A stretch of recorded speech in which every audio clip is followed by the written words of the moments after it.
I think data and software can lead to simplicity. So as managers of dairy businesses, we can focus on the few things that are challenging and aren't working, and let the software manage the things that are easy and more predictable. In cheese, obviously, you're collecting the milk, and even the farmers are using data and softwares to make them more efficient, more cost-effective, all the way through to our factories that are producing the cheese.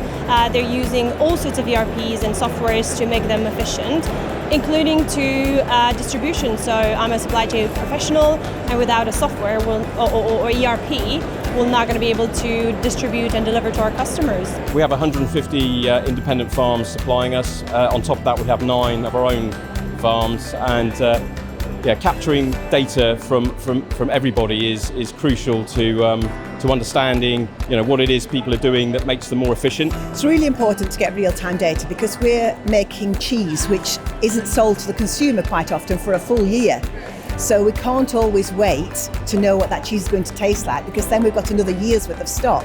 So we have to be able to know from the data how much, what the composition of the milk was, fat and protein, time of year, what the weather was like, all that, all the nuances that make a particular vat of cheese, what the grade was like, and we have to be able to predict what that cheese is going to be like in a year's time when it will be sold. You can get variations. For example, one farmer might be using 10 times more electricity to actually produce his milk than another for the same volume. Supply chain simplification is on everyone and on the lips of everybody, from processes right through to the end, to the customer.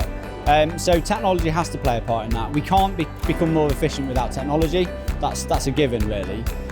So it's about how we embrace that and how we move forward.